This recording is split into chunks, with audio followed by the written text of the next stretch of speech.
You're listening to Building the Broncos with Nick Kendell and Carl Dumler, Broncos Country's leading draft and scouting analysts. Get on over to milehighhuddle.com to sound off on all things Broncos. Hello there, Broncos Country, and it is once again time for another episode of Building the Broncos. I am your host, Carl Dumler, and with me as always, I have my co-host and good friend, Mr. Nick Kendell. Nick, how you doing, buddy? Hey, doing pretty well. A little bit disheartened with how good the Kansas City Chiefs looked yesterday and how great Patrick Mahomes is and their just overall roster talent. And now the Broncos are going to be picking near the bottom every round with the 49ers. So earlier I was cheering for the 49ers to lose as soon as possible. You know, that way that pick could be earlier. But now that it's the difference between one pick, I'm the world's biggest Niners fan. I'm with you. I kind of turned off the Chiefs game about 2/3 of the way through because I was just like, yeah, this is over. Yeah. I mean, the Titans gave them as much of a run as they possibly could, and the game started out just the way the Titans needed it to, and the Chiefs were still too strong. So it's unfortunate, but it also just kind of shows, I guess, where the Broncos need to be trying to get to, and we're going to talk about that here a little bit. But, yeah, I'm with you. Big 49ers fan now. Plus, there's a lot of connections to the Broncos. You got Kyle Shanahan, Mike Shanahan's son, so you kind of want to cheer for the family to get that third Super Bowl in the family. Of course, Emmanuel Sanders, depending on where you're at with some of the things that he did with the Broncos, but I still want to cheer for the guy. I mean, he still did a lot of good things for the Broncos, so there's still some connections there that, and I know for you, George Kittle, hey, might be nice to see him get a Super Bowl ring there for Iowa. And Iowa has 4 players in the Super Bowl, which is tied for the school with the most, with Penn State also having 4. So Big go Ten. Hawks. Yeah, Big Ten. Taking over football. SEC better try to catch up, but they'll still have 70 of the first 120 players drafted. But well, yeah, of course. It's I think the SEC on a level of their own, which is fine, fair, but I think Big Ten is pretty easily the second best football conference. I think the ACC, Big 12, and Pac-12 really need to get their stuff together if they want to step up. So it's the Big 2, not the Big 5? I mean, SEC's on its own tier, then the Big Ten, then it's kind of everybody else is on that other tier. Pac-12 is okay top to bottom, but they really lack a powerhouse, which makes them, weak. Yep. Weaker. And then the Big 12, I mean, you have Oklahoma, but we see what happens every single time Oklahoma goes to the playoffs. And the ACC has Clemson. Thank God for that. Otherwise, they'd be easily the worst. So it's interesting. It is. So, yeah, we got lots of football to talk. We'll talk about those games and those teams winning here in a little bit. But I just want to let you know, today's episode, we're going to be going into – this has been something that's been brought up a lot since the Broncos decided to move on from Scanagrello. And I really wanted to address this. How much does moving on from one OC go to the next, how much does that stunt the growth of a quarterback like Drew Lock? We're going to talk about that. And then, of course, review the AFC and NFC championship games. We'll talk more about the actual Super Bowl as we get closer to that. We got 2 weeks to really dig into that. So no reason to rush that quite yet. And then also just kind of talk about, okay, these two teams, how have they been built and what can the Broncos do to kind of mimic how the Chiefs and the 49ers have built their team. I mean, obviously, you got to look to the best to become the best. And so we're going to do that here today, especially kind of looking into Daniel Jeremiah's view of how teams are built and just see how these two teams line up with that. So, but also make sure, especially this week, because there's going to be the Senior Bowl practices, make sure you're following us on Twitter. You can find me at Carl Dumler MHH and Nick at Nick Kendell MHH. And you can follow the podcast Twitter account at BTB Football Pod. And make sure you subscribe to our show and leave us a rating as we value your input. You can find the show on iTunes, Stitcher, and even that of YouTube. Also, make sure you head on over to milehighhuddle.com, an affiliate of the Maven Coalition and Sports Illustrated. Also note this podcast is powered by Overtime Media. This is the Overtime Podcast Network. Simply Safe Home Security is like getting commercial-grade, enterprise-level security, but for your own home. Think about the security Fortune 500 companies use. They need to know police are going to be on the scene immediately. This is exactly the kind of security you get with Simply Safe. If there's a break-in, Simply Safe uses real video evidence to give police an eyewitness account of the crime, and that means police dispatch up to 350% faster than for a normal burglar alarm. With Simply Safe, you get comprehensive protection for your home. Outdoor cameras and doorbells alert you to anyone approaching your home. Entry, motion, and glass break sensors guard the inside of your home. Plus, Simply Safe protects your home from fires, water damage, and carbon monoxide poisoning. It's all monitored 24/7 by live security professionals. You can set up your system yourself with no tools needed, or Simply Safe's experts can do it for you. And it's only 50 cents a day with no contracts. Go to simplysafe.com/overtime today to get free shipping on your order, plus a 60-day money-back guarantee. That's simplysafe.com/overtime to save on home security today. SIMPLI, safe.com/overtime. All right, Nick. Well, like I said earlier, we're going to kind of dig into this question about how big of a deal is it that a young quarterback especially has to learn a whole new system from one year to the next. Well, I guess I'm just going to kick that off to you. Just initial reaction, and then we'll dive deeper into it. Well, ideally, you don't want to have a lot of continual turnover in the coaching staff with a young quarterback. You want them to kind of not having to learn a new system year after year. The terminology changes, what they need to execute changes. But turnover is rather common in the NFL, and I think it's more of something that you wish wouldn't happen in an ideal world, but given the competitive nature of the NFL, either the guy's offensive coordinator specifically is getting fired, or they're doing well enough and they're getting hired for better opportunities elsewhere. So, people will make a big deal about the continuity and the turnover on the roster of the offense, blah, blah, blah. But really it's more of the norm in the NFL. And if your player struggles because of it, odds are it's more because of that player not being good enough than anything else. Right. Just to give our listeners a kind of a view of what this looks like, 17 teams this last year. 17.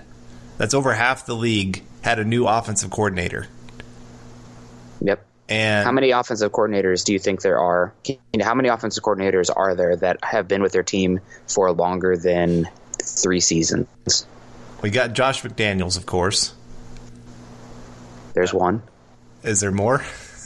There are two. There are two? One of them is a tricky one because he's the head coach, but he's listed here on Wikipedia, the world's most trusty source, of being the head coach as well. Head coach and offensive coordinator. That'd be Sean McVay? It would be somebody who is coaching the Super Bowl. Oh, Kyle Shanahan. Yep. And then the last one, Pete Carmichael Jr., 2009 with the New Orleans Saints. He was the quarterback and passing game coach there. So head coach, kind of probably the biggest thing there. The offensive coordinator is important, especially when you have a defensive-minded head coach. But all in all, the turnover happens so much, so frequently, over and over again. I mean, almost all these head coaches, or almost all these offensive coordinators have been hired from 2018, 2019, or even new job 2020. So that's just kind of the nature of it. So ideally, you'd rather have Scanagrello be a whiz, and they're great this year. He hits the ground running. The Broncos offense, he can kind of get around the deficiencies they have on their roster. But I mean, bringing in Shurmur, somebody who's a little bit more trustworthy, I guess, a known commodity. I think if there's going to be any sort of change, it's going to be in the positive direction, if any at all. So the turnover, you don't love it, but I think it's more of the norm in the league than, when you look at the numbers, than anybody even cares to realize on the surface level. Right.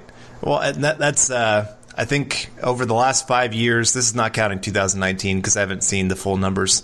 I guess we have the regular season numbers now, but there's been 59 offensive coordinators or offensive-minded head coaches that have been fired. And in each of those situations, the average actually has come out where the next season the team has a bump in the positive direction. It doesn't mean every time it's been that way, such as like when Kyle Shanahan left the Falcons. their next coordinator, they actually had a really bad drop. So the numbers really got skewed badly from that Kyle Shanahan offense to the next one. But again, other than some of those little numbers dropping off, for the most part, it has actually been a positive for a team. And so, yeah, I mean, you like to have some continuity, like you said. You like a quarterback to be able to get really comfortable in their system and things like that. And I'm sure some of that could happen, especially now with Shurmur, where I doubt he's going to get a head coaching job after one season with the Broncos unless they go out and have, like, number one offense and just Drew Lock is the MVP and things like that. But really, for the most part, like I said, it is quite a bit of turnover. And really in the NFL, there's only about 2 or 3 real offensive systems that are being ran. Now, there's different plays within each of those systems kind of thing of what they're doing. But for the most part, there really isn't a whole lot of great versatility of, the 49ers run this and 10 other teams run these other systems and things like that. It's actually really, it breaks down to those 2 or 3. And so it's a matter of execution, an offensive coordinator, play calling wise of what they're bringing to the table. And really for me, I feel like Shurmur is such a better fit with what Drew Lock likes to do, of being able to be in that shotgun offense, spread a team out, and have those kind of reads where he can have a lot more one-on-one opportunities to look at and just, I don't know. I think people have over-exaggerated how big of a deal this is. Yeah, I think that's true. However, seeing how excellent the Kyle Shanahan West Coast offense is being operated in San Francisco, a system that honestly looks quarterback independent at this point. I mean, how many passes has Jimmy Graham even thrown this series? I guess we were saying the same thing about Ryan Tannehill going into that Chiefs game too. So eventually those chickens came home to roost. But I do think that this offense can be good for Drew Lock, but I also think that the West Coast offense could have as well. The thing that I worry about with this offense with Lock is that in college, he didn't always have the best mental processor, kind of waited to see guys open, and then he'd pair that with more general accuracy rather than precise accuracy, specifically over the middle of the field and in those shorter routes. So those are things that make me a little bit more, I guess, little bit more concerned and waiting to see on how much Drew Lock specifically is going to be great in this offense as comparison to another quarterback.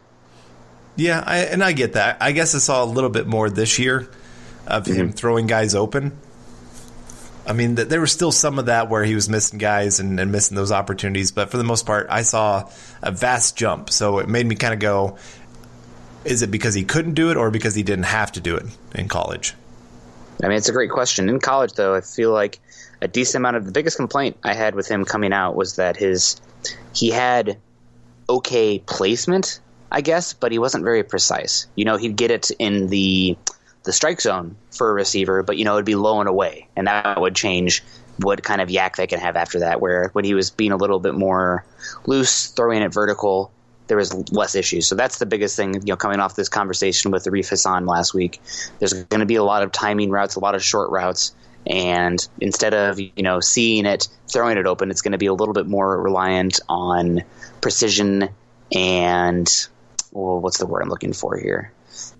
But that's just some of those aspects of his game. Right now, he's more of a power pitcher than he is a Greg Maddux, and he's going to have to be able to throw with anticipation. There's the word I'm going for. Anticipation and accuracy, specifically in those underneath areas, if this offense is going to run as Shurmur offenses have in the past, where they rely a bit more on efficiency and controlling the ball than, continually pushing the ball vertically. Yeah, and I get that. So, and I hear what you're saying too about, we saw it more with Block this season. However, I do feel they played a little bit with kitty gloves on this season for him, especially, you're going against the Raiders and the Lions down the stretch, two teams that are pretty bad and pretty beat up, really horrible back sevens, and the Broncos did win those games, but it's not like the offense was at all humming. Those are two teams where an average offense should be able to easily output career or season highs. That's how bad those defenses were this past season. You didn't see that with Locke. So, and how much is that scheme? How much is that personnel? That's those are questions that, unless we're in the meeting rooms, we can't say. But it's just, again, some of this stuff, tailoring it to Lock, the spread concepts, more wide receivers, I think that all does help. But I do wonder how quickly he can transition as far as the continue to improve the footwork, the accuracy, the ability to throw guys open, and just the general processing speed. He needs to be able to see a guy's going to be open and throw it to leveraged areas rather than open. There he's breaking open and then firing it in there, which is, again, going back to the college analysis there. But that's just stuff that in this offense he has to do it, and he's going to have to show more for me to believe him there rather than just hoping. Right. And I do get that. I just, because there were so many issues this year with Scanagrello, I do think there were some things even closing out the year. I mean, you saw when he was willing to let a quarterback open things up and actually take some chances and things like that against Houston, the offense hummed.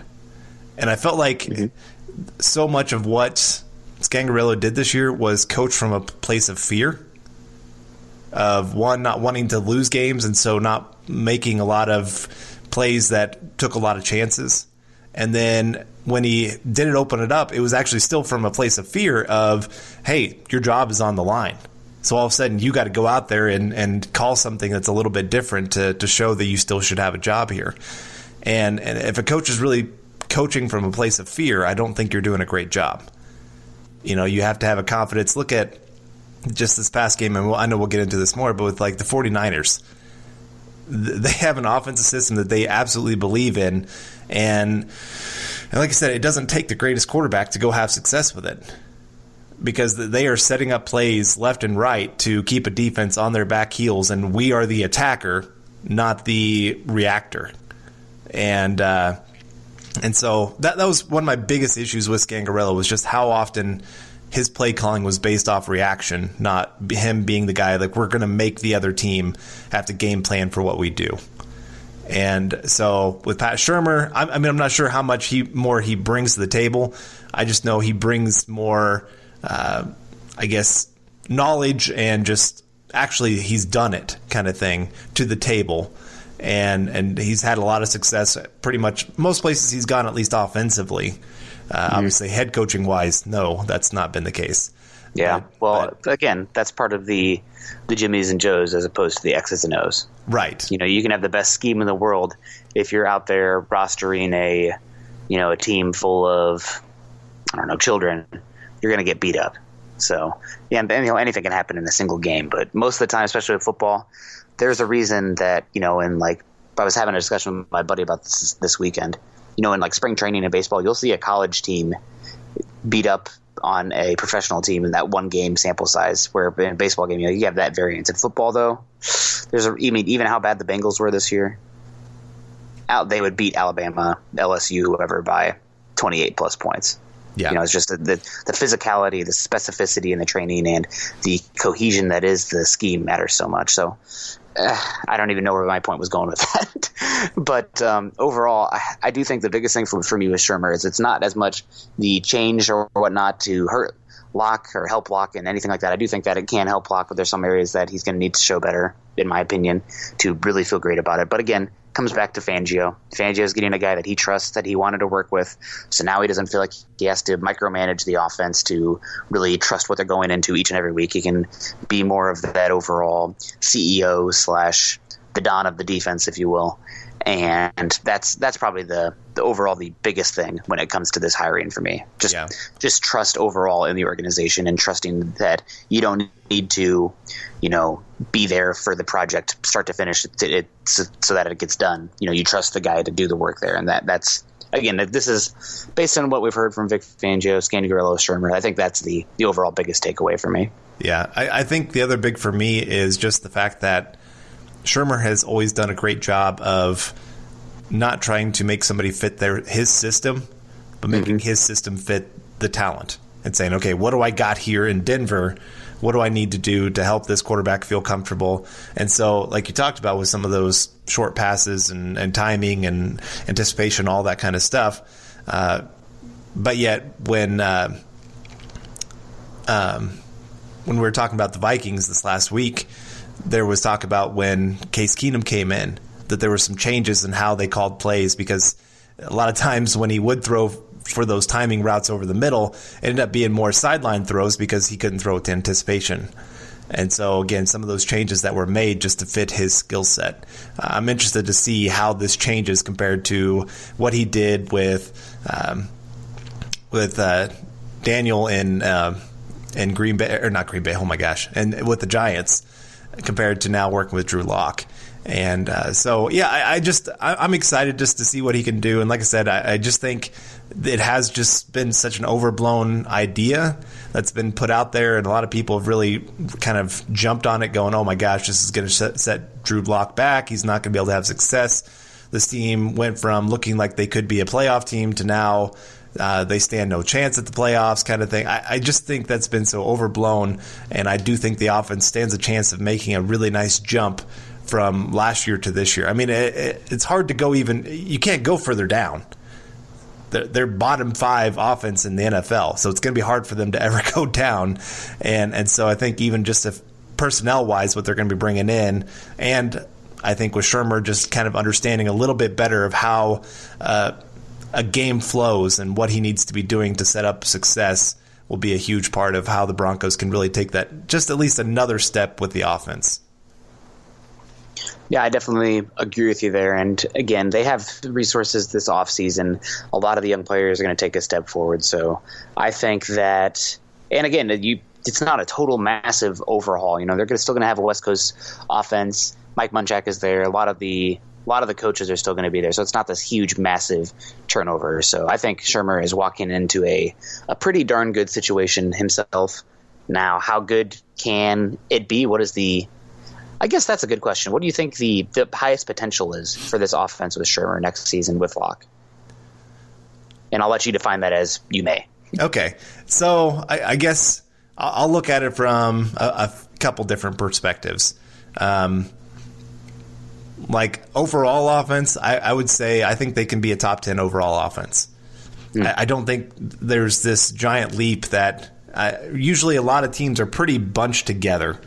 When you look at the grand scheme of things in the NFL, there's not much difference between some of the bottom 10 teams and some of the playoff teams. I'm not going to say the Kansas City Chiefs and 49ers kind of thing because they're at a different level. But to actually be on that playoff level, the Tennessee Titans at one point were 2-4? Yep. And Broncos obviously smoked them. So there's not a huge difference in some of those areas. So, yeah, I think he can take them to a top 10 offense. Scoring-wise, I think he could be the difference of about, probably 4 or 5 points. And in a couple of those games, 4 or 5 points means victory, right? So, I don't think it's going to be like this giant leap where you're talking where, oh, my gosh, we're going from Marty Mornhinweg with the Ravens to Greg Roman, and Greg Roman being talked about as one of the best coordinators in all of football, and Lamar Jackson being MVP, those kind of things, because that was one of the changes in offense coordinators this year. Just to kind of give you an idea of a first round quarterback that had one coordinator his rookie year to another his second year. I don't think it's going to be that. But I don't think it's that crazy to talk about them being a top 10 offense next year either. I mean, we still got to see who they bring in personnel-wise. That's going to make a big difference in how I view this offense. If they don't do anything, if they don't add to the wide receiver core, I'm not going to believe that they can be a top 10 offense even with a good system set up because they don't have the pieces to make that work. But I doubt that's going to be the case. I think they know they need wide receiver help. Offensive line-wise, what are they going to do to improve the offensive line? Are they going to stay put with what they have and hope everybody stays healthy? If they do that, I'm going to have some questions about what they're going to be doing on the offensive line. I mean, I still believe in Mike Munchak to be able to get the most out of him, but you still, there's a lot of sayings out there of, you're given lemons, make lemonade kind of thing. There's still only so much you can do. Yeah. So, I guess I would say fringe top 10 offense. And really, if they can make that kind of leap, that would be – we haven't seen that in Denver for how long? Since 2014? I mean, you mean 2013? I guess like halfway through 2012, you saw a massive leap. 2011 to 2013 is probably the biggest turnaround. Well, yeah, sorry, I meant like last time we saw a top 10 offense here in Denver. Oh, okay. Yes, yeah, 2014 for sure. Yeah.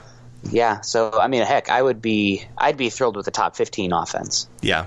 Because I'm assuming that with that comes more ball control and a better defense as well. So they're going to be games where, and I think this is some Vic Fangio in him, although maybe not. This is me projecting and listening to Fangio talk about aggressiveness and whatnot. Maybe this isn't the case, but you see the Titans game and the Lions game and the Raiders game at the end of the season, where you really didn't need the offense to go out there and put up 40 points. It was much more playing complementary football.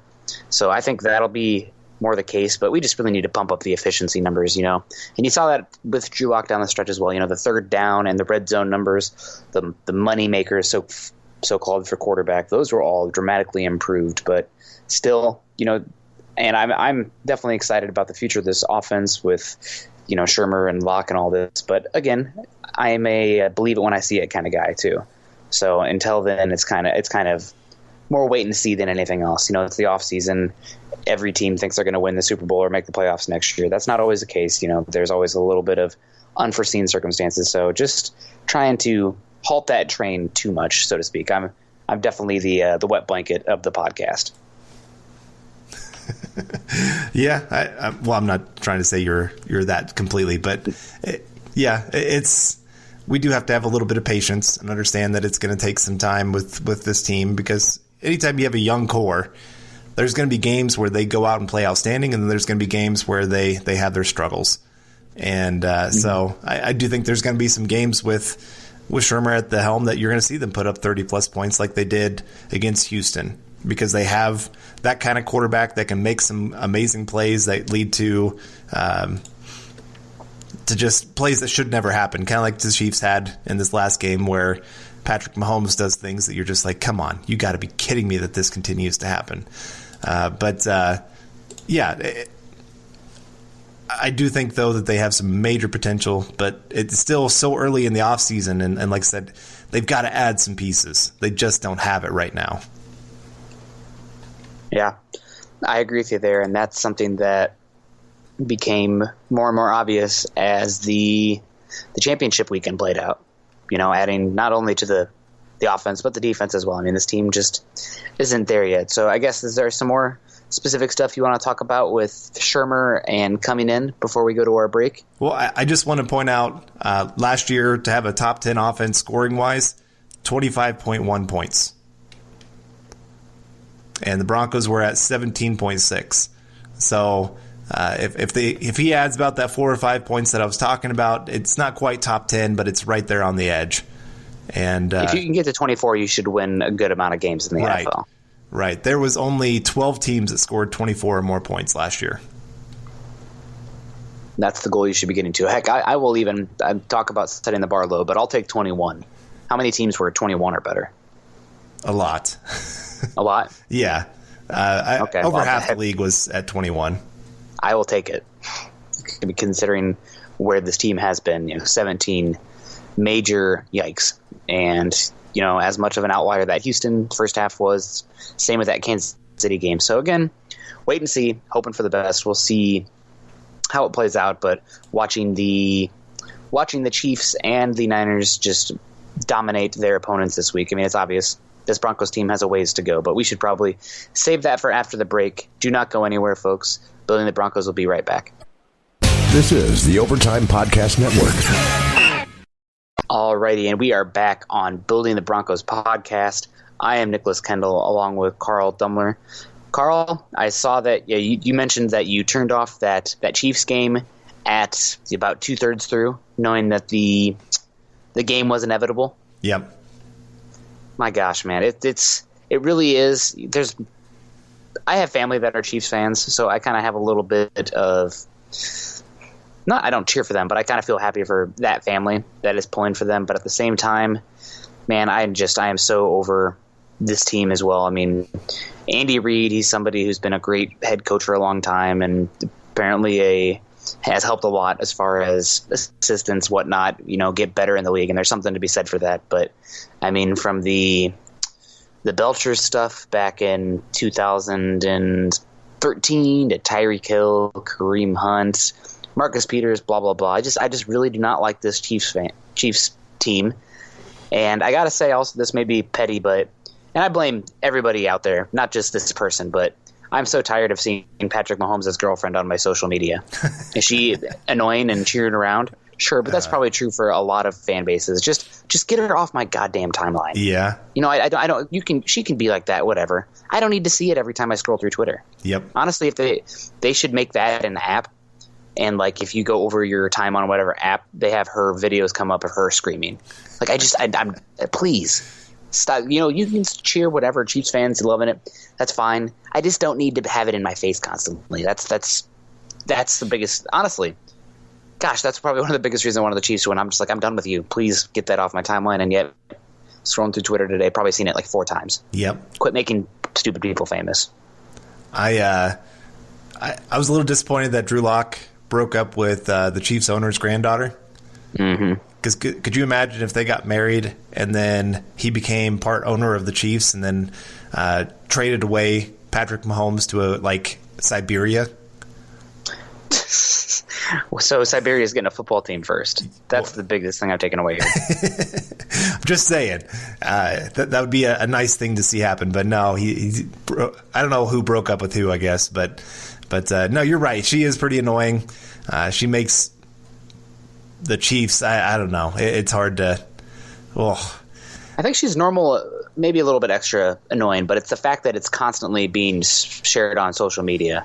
Why is this magnifying glass on her? Please, I'm done. Right. Like, this should not, of all things in the world, why is this getting, popularized? Right. I mean, all these guys have Instagram girlfriends or, wives that are models. That's just part of the NFL. Is those connections kind of thing. And I don't see any of them hardly ever on my timeline. This girl, like you said, she's showing up almost every single day with something new, and oh my gosh. And her voice, yeah, it is. It's like nails on a chalkboard.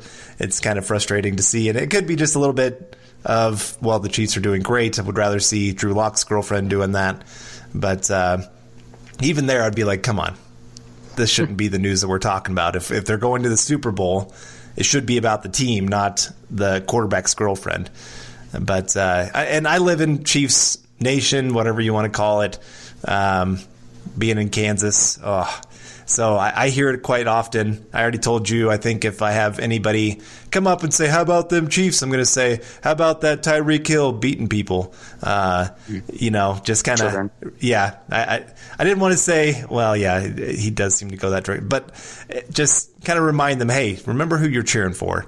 And I'm not saying Bronco players have been saints by any mean.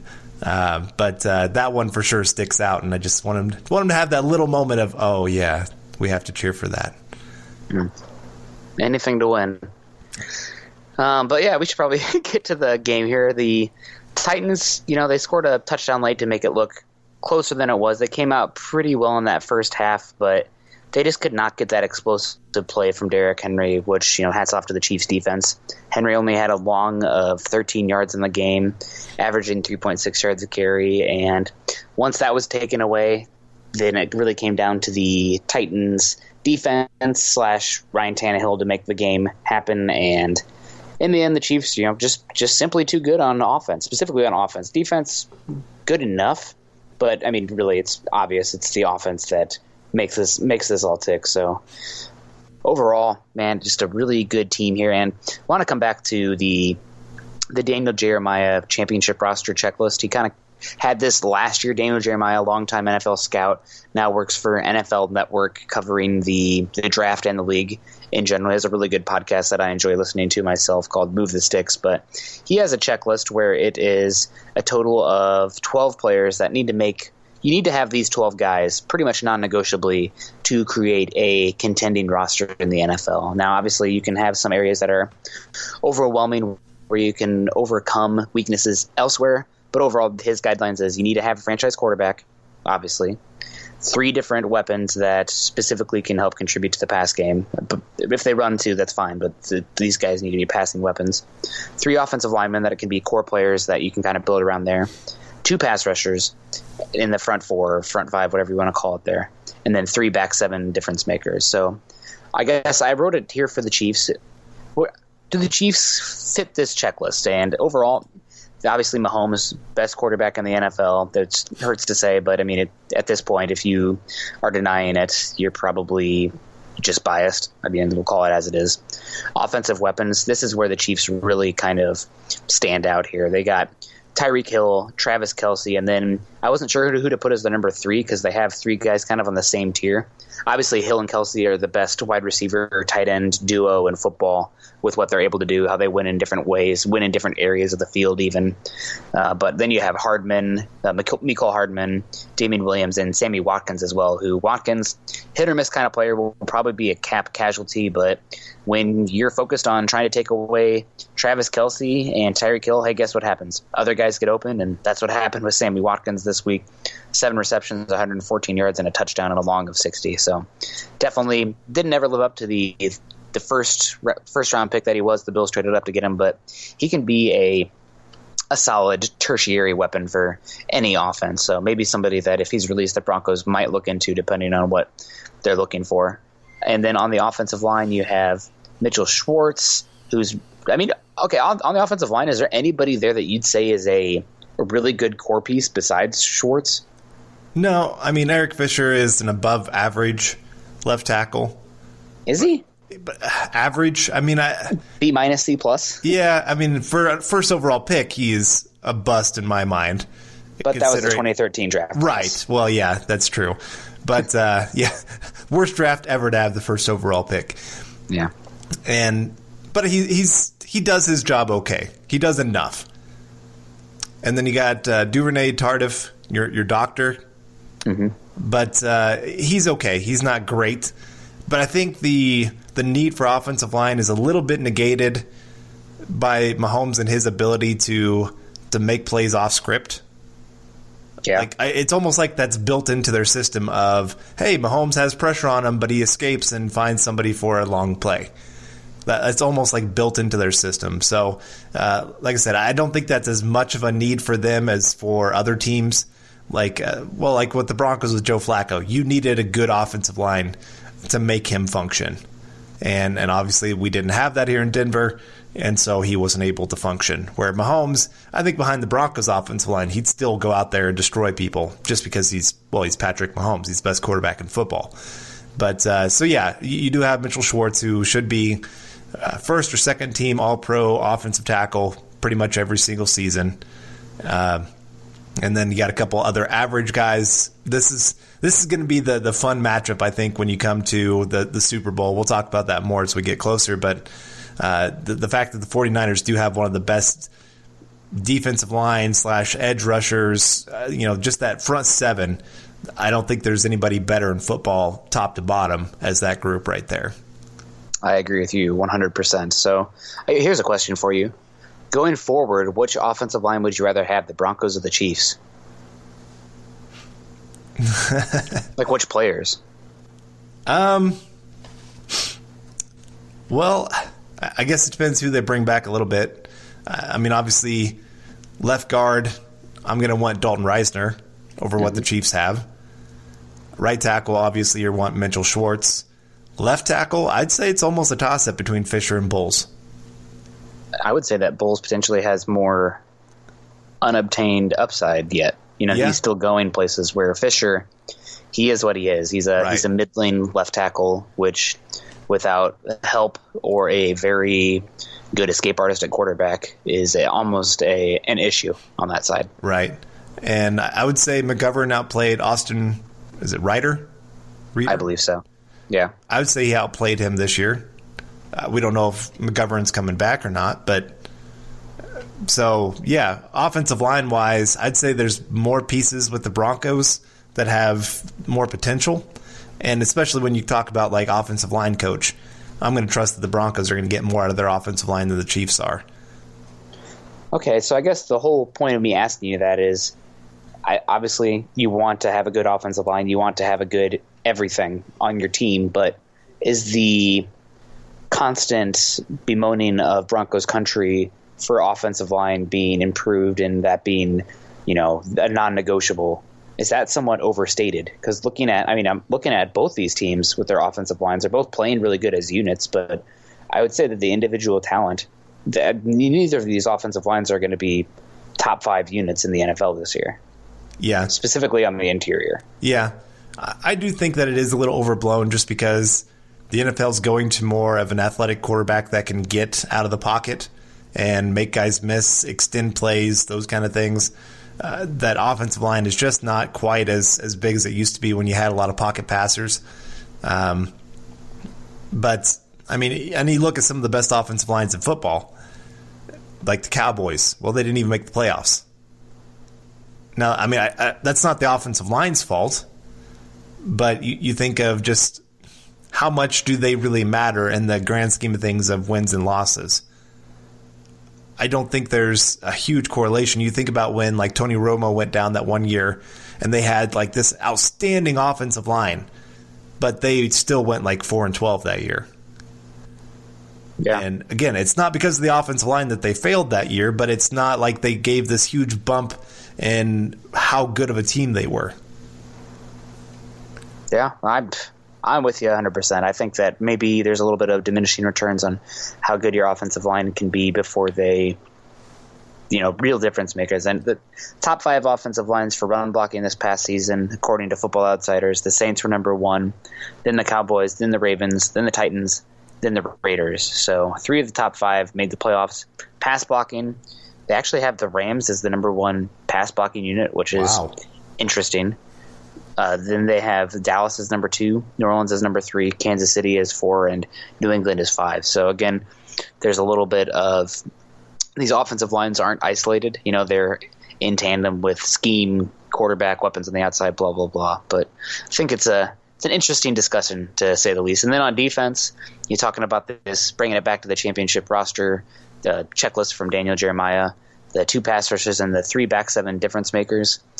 I do see the 2 pass rushers, obviously. Chris Jones, who played sparingly in the game this past week, but he obviously is a really impactful player, one of the best defensive linemen in football, for being frank. And then Frank Clark. Speaking of Frank, that was a complete accident. Did you set that up? Okay. I did not set that up. That would have been – I'm not that clever. But Frank Clark as well, been playing better and better, and he kind of started off the season slow, but it's been really good. So they have those 2 pass rushers, especially when you compare an inside guy with an outside guy.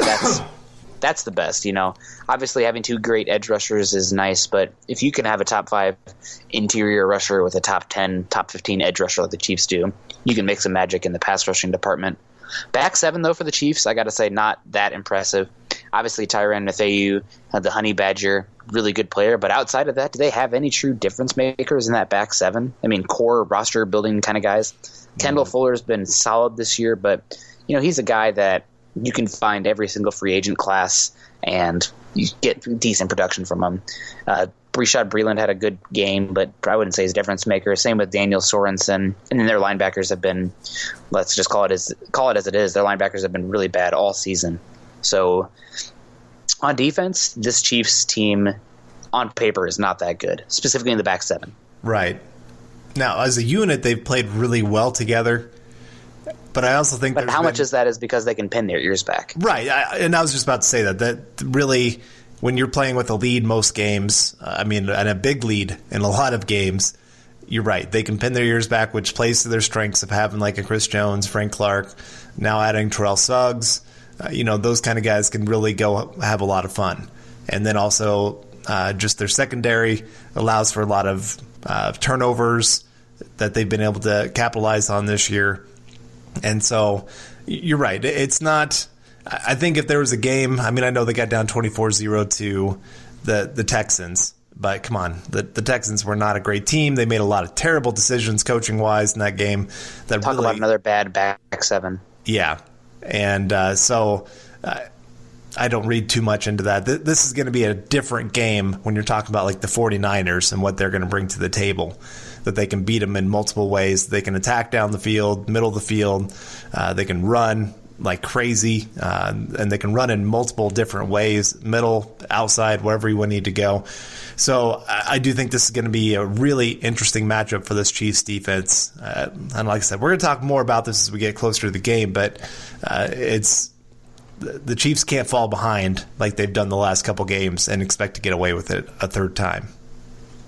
I really think that the Chiefs linebackers might be their death toll, because when you're going against that outside zone and you have to play backside contain because of the bootlegs and whatnot, you got to have some athletic linebackers there, and I just do not see their linebackers being good enough to be able to handle that consistent outside zone, especially with the players the 49ers have on offense, which that'll bring us to the 49ers on offense.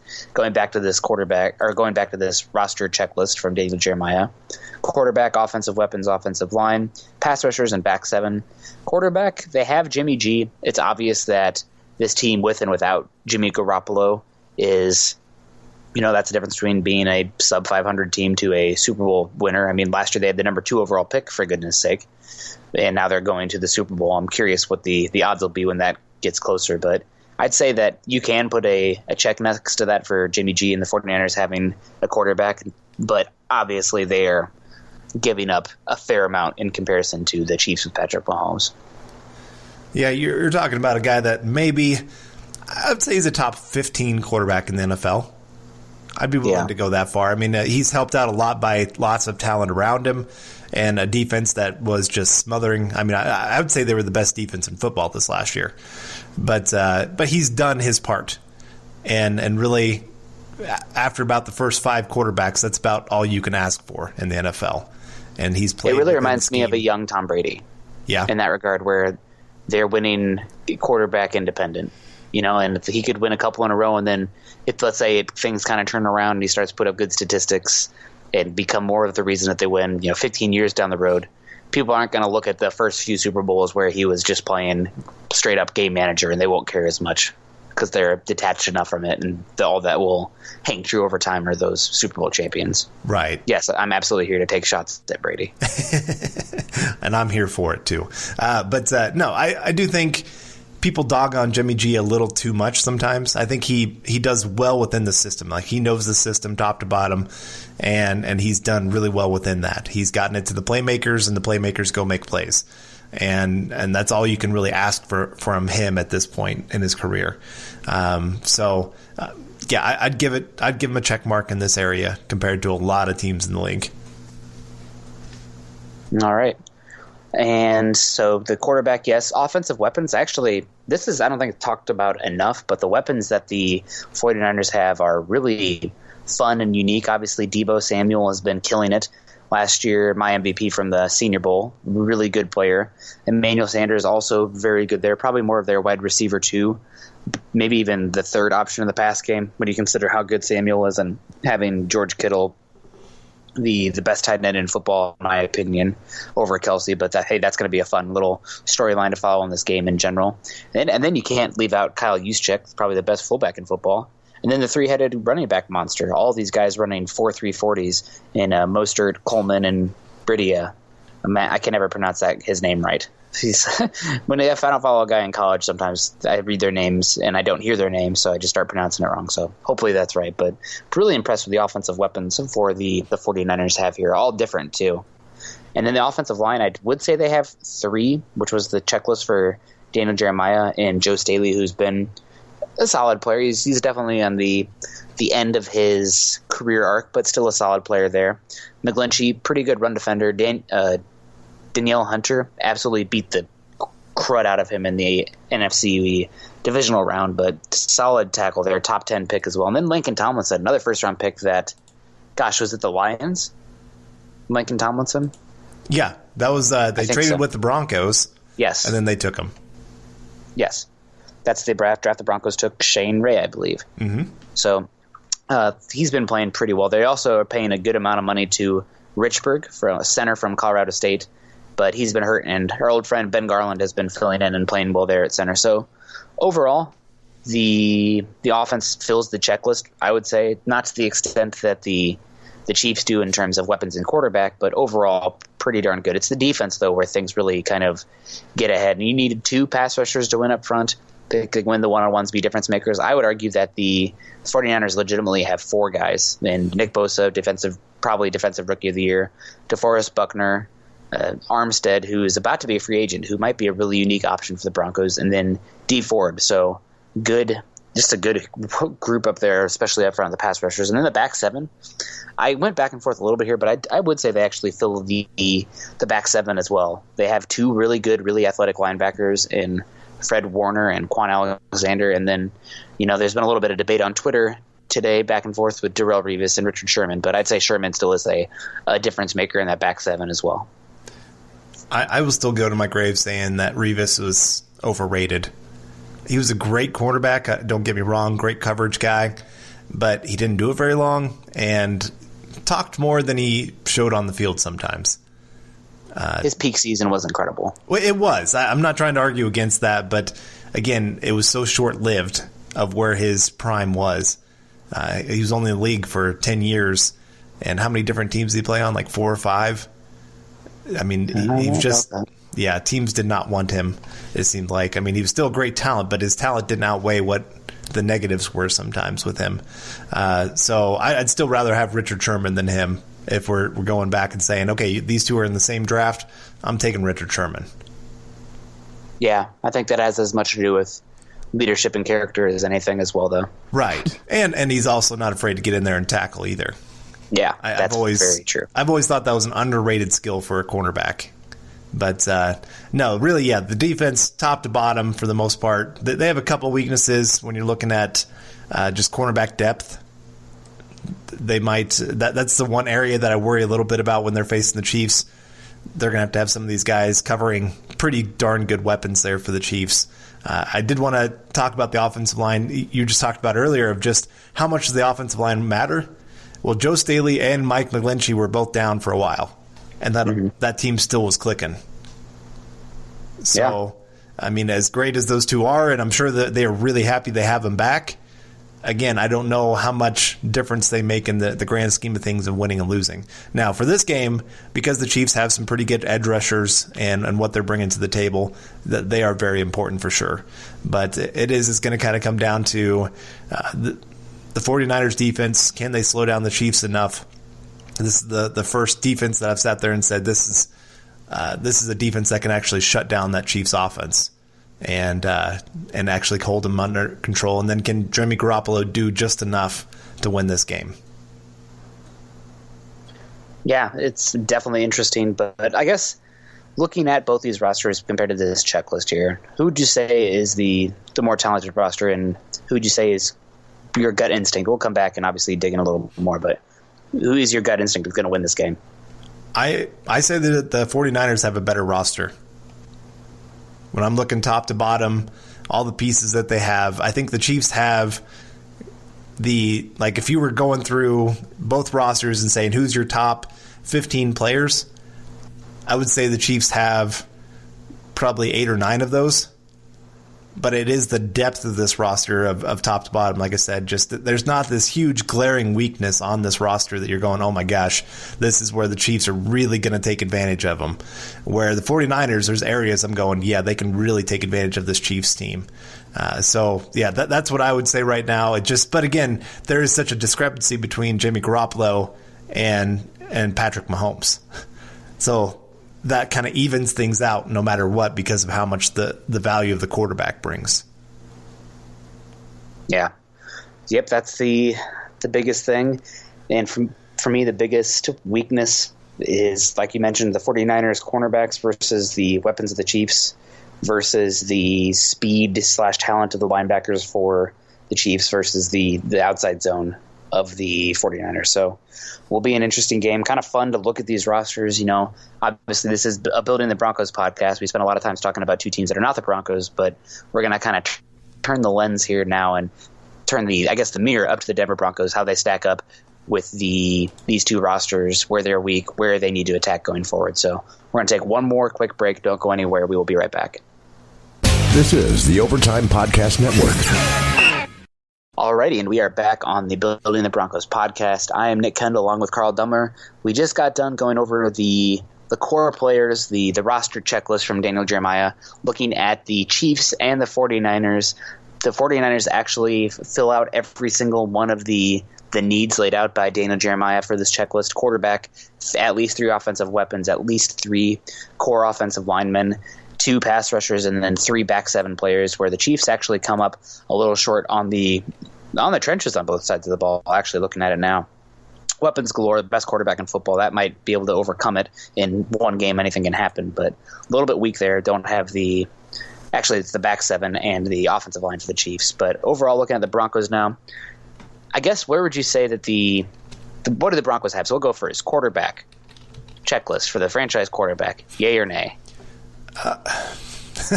The problem with the Broncos is because they have so much youth, it really is hard to – you're going to do some projecting no matter what, especially when you're talking about the offensive pieces. Defensive-wise, it might be a little bit different, but even there, because they're losing a lot of their veterans, you're still going to be projecting a lot. But quarterback-wise, I'd say yes. I do think that they have something there. I think part of the reason that they were willing to go get a Patrick Shurmur is because they didn't want to have to grow an offensive coordinator with a quarterback at the same time, and knowing that they got this really big 3-year window, I would say, where they think that they can compete for Super Bowls, where they can surround a quarterback with talent, kind of like what the Chiefs have done there and with Patrick Mahomes.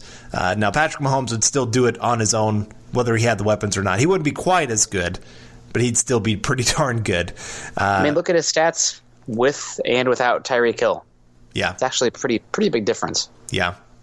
But, he'd still be doing pretty good still. Yeah, he'd still be elite. Yeah. But I think because I see the belief that they have. I see Patrick Shurmur, for example, choosing the Broncos over about 4 or 5 other teams. That kind of shows me a little bit of just how much some people in the league are starting to believe that Drew Lock is going to be something. Yeah, I definitely feel that. I definitely painted you in a corner there when I asked you for yay or nay, when really it was a TBD more than anything. But for 2020, he's the guy. No ifs, ands, or buts about it. Moving forward now, the big thing that stands out for me here with the Broncos in comparison to both the 49ers and the Chiefs is that while the Daniel Jeremiah's checklist is need 3 weapons, I have 3 written down here: Cortland Sutton, Noah Fant, Philip Lindsay. But these other teams, the Chiefs and the 49ers, absolutely wipe the Broncos in their own blood on the floor with how much they just lap the Broncos in terms of different types of offensive weapons and the talent in the skill positions. Yeah, Sutton's a great wide receiver. I think he has a chance to really be a top 10 guy in the league. But Tyreek Hill's still a better wide receiver than him, as hard as that is to say. Not a better person, better player. Big difference there. Noah Fant showed some great flashes, but, you're talking about the top 2 tight ends in football. Maybe we should talk about that, of just maybe these teams are showing just how valuable a tight end can be in the NFL. And just how much of a difference they make of having a receiving weapon out of that kind of position. And so maybe bring it back a little last bit. Year. Do what? Ertz the year before that. Gronk last year, Ertz the year before that. Yeah. So I do think that because tight ends present such a unique weapon when you can find one, it is huge. But Noah Fant hasn't reached that kind of level yet. He's not even close.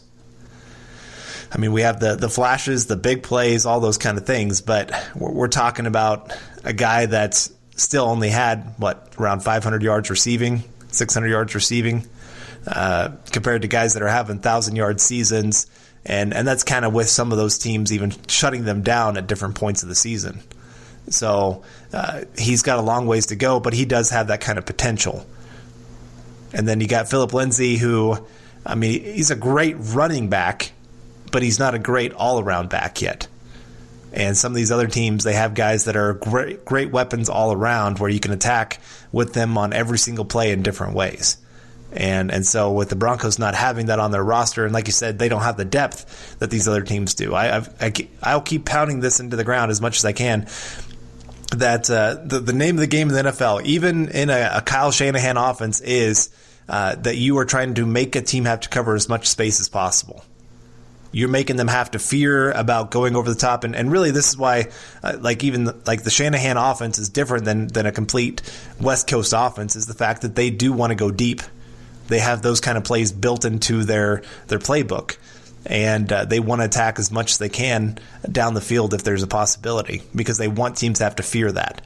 And right now, the Broncos, they just don't have enough pieces for a team to have to worry about the entire field.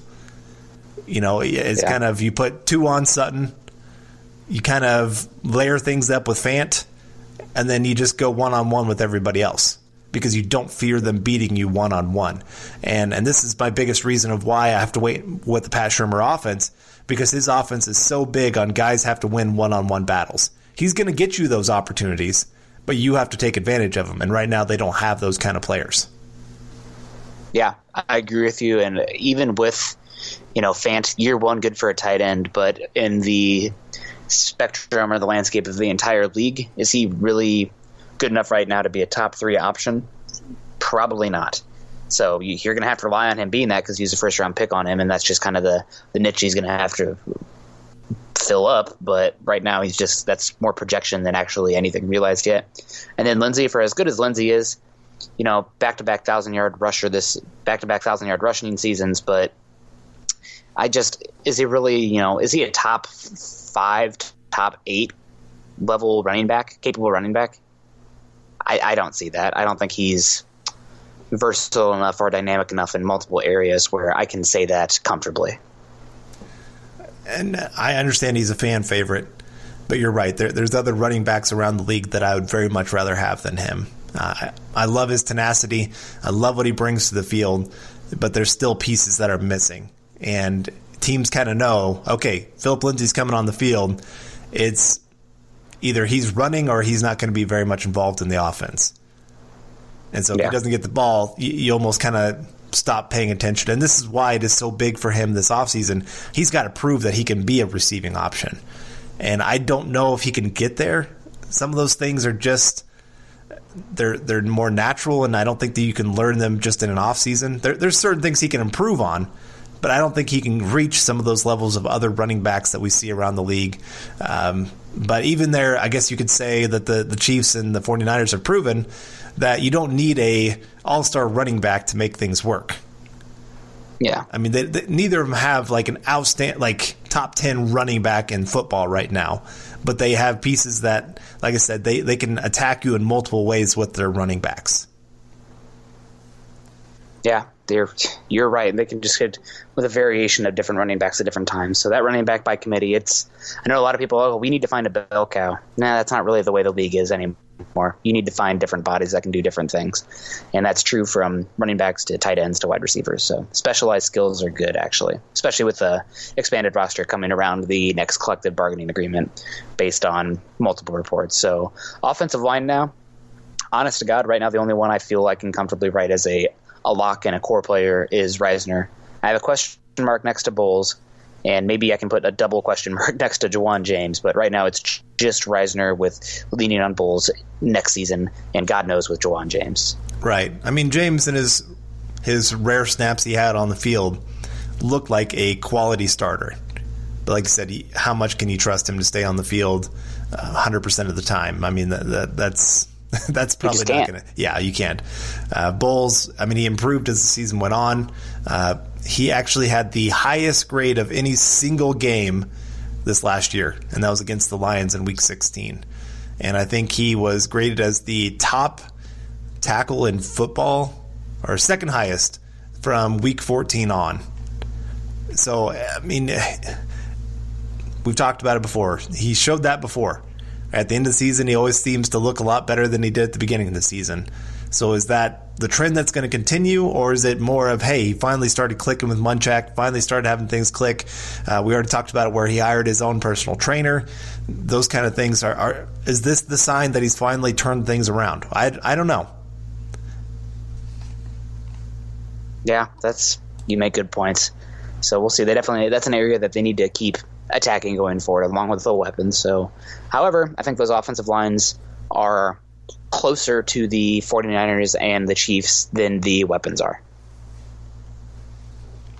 Yeah, for sure. Would you agree with that statement? Yeah, okay. Yeah. Pass rushing wise, the Broncos do have 2. They have Miller and Chubb, who will be returning next year. Miller is on the downward part of his career. That's just inevitable, father time. But I think that's okay there. Obviously, you'd like to have some more bodies, specifically a guy on the interior defensive line that can be, one of those dudes. But it's not it's not a super duper pressing. It's more of if an opportunity presents itself, you kind of can go that route in terms of improving the pass rush. Yeah, I would say Draymond Jones has the biggest chance to be added to that list this next year. I think he showed a lot of signs that he could be a great pass rusher for this team. I just wonder if it's going to be – he can be a great pass rusher. I just wonder if his skill set is always going to make him be a little bit more limited, if that makes sense. More of a true pass rush specialist rather than an all-around core player. Right, and I get that. But like I said, we're talking about pass rushers. Yeah. And so I think that he could be added to that list, where I think he could have one of those 8 to 9, maybe 8 to 10 sacks next year, because Fangio really does well of scheming those interior guys to have opportunities. So, like I said, I think he could be added to that list. We'll have to see who else they add to the defensive line this offseason. They might be adding another piece that has shown well as a pass rusher, like a Calais Campbell or something like that. So I think they'll add more to that group, and the Broncos will have one of the better pass rushes in football next year. And just getting Bradley Chubb back will be great. And then the back seven, as good as this Broncos defense has been this season, back seven really is lacking difference makers. So this past year, obviously, Justin Simmons and Chris Harris Jr., but with Chris Harris Jr. having somewhat a down year, granted, he did play a really tough schedule this year with no other cornerback to at least come in and play relief pitcher for him every once in a while. He had to stick on ones the whole game, and not many, even many number ones these days have to do that in football. So hats off to him there. But it was somewhat of a down season for him. Probably gone. We'll see. Recent comments with Rich Eisner made it sound like he might be back, but I think he's probably still gone. But assuming Harris is gone, is it really just Justin Simmons back there as that core player? Oh, I would put Kareem Jackson on that list. You would, even though he's going to be 32-ish? For one season, I guess you can get away with it, but if for long term, maybe it's in the same vein as Von Miller. You have him there now, but if opportunity presents itself to get young and have somebody you can develop there beyond, maybe that's something you should consider. Okay, well, yeah, I'm looking at just 2020. I'd have Kareem Jackson there. If we're talking 2021 and beyond, yeah, he probably doesn't deserve to be on that list. But then you could kind of talk about Miller as well. Will he be on that list? You could talk about Lindsey, whether he's going to be extended beyond that kind of thing. A.J. Johnson, another guy that you have a question mark next to.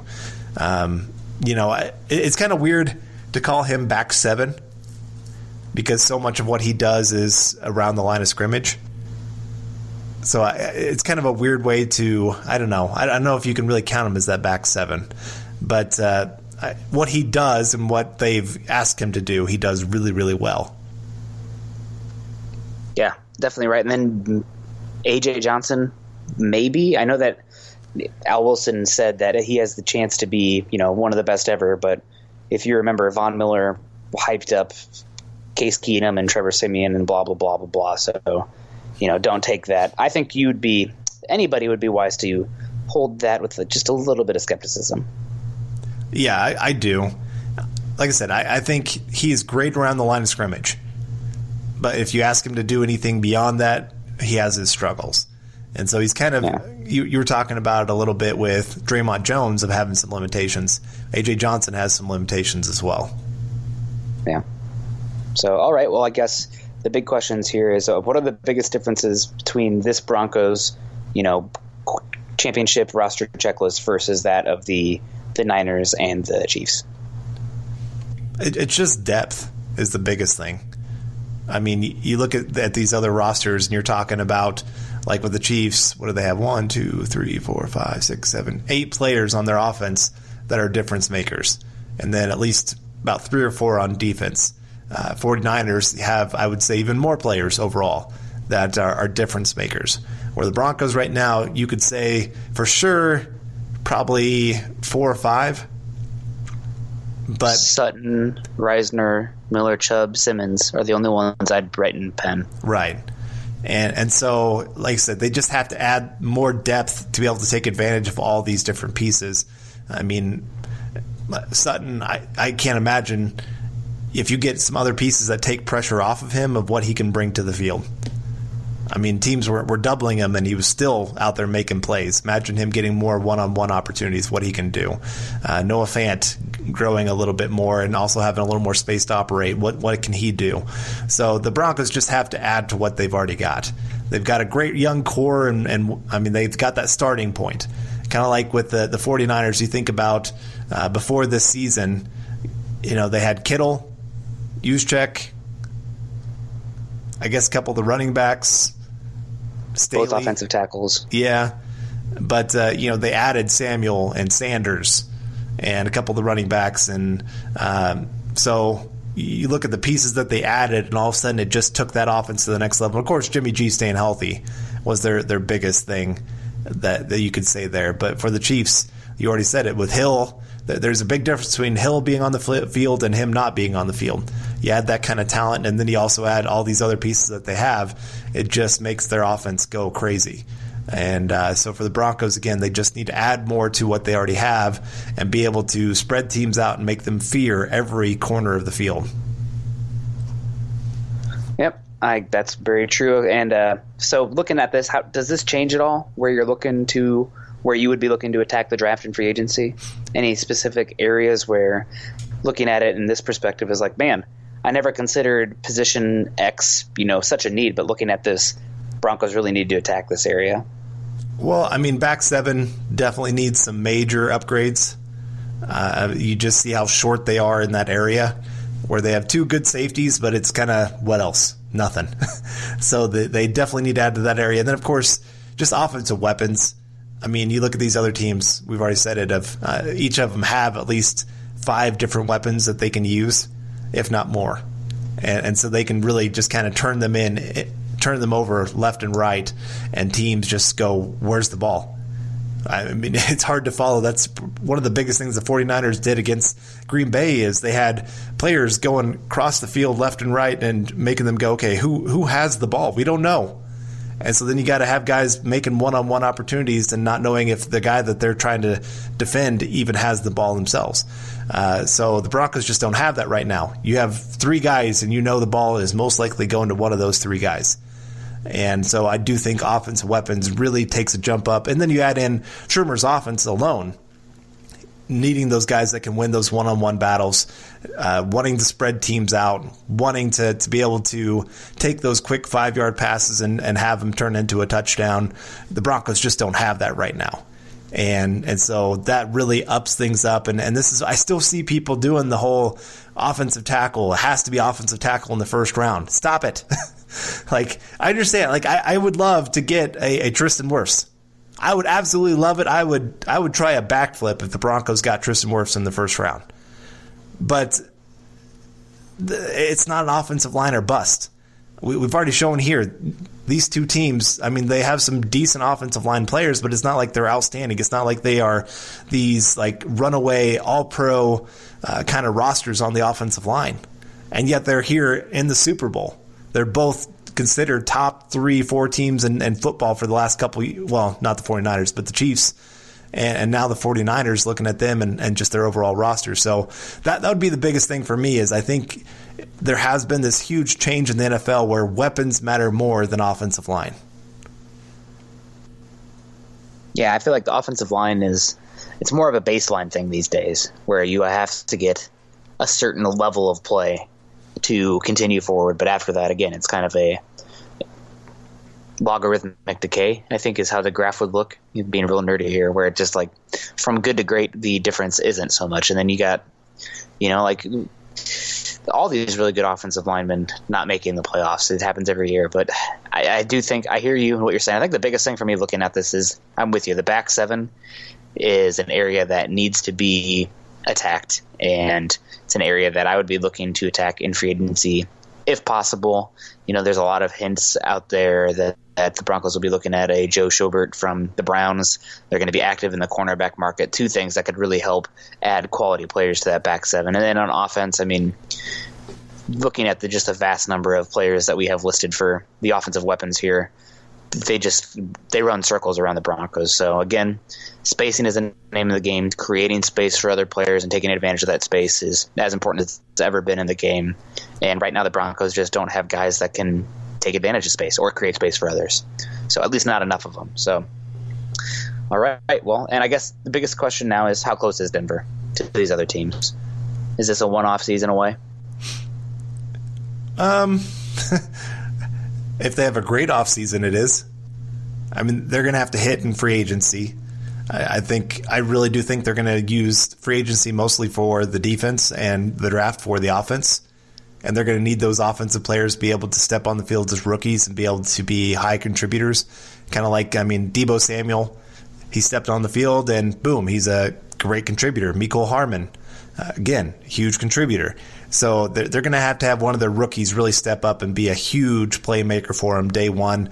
But if they can add through the free agency to the secondary where they add a cornerback or two, and then other guys can stay healthy. I mean, that's another thing is both these teams, the Chiefs and the 49ers, have stayed relatively healthy. I mean, they've lost a couple starters, but that's expected. But most of their major name players are going to be in this game. For the Broncos, that wasn't always the case this last year. I mean, obviously Chubb going down, that was huge. A few other players. And then they're going to have their free agency class from last year begin to hit this year. I think that's the other big thing that we're kind of missing here is just like Juwan James, him staying healthy. I think that's going to have to be a big part of it.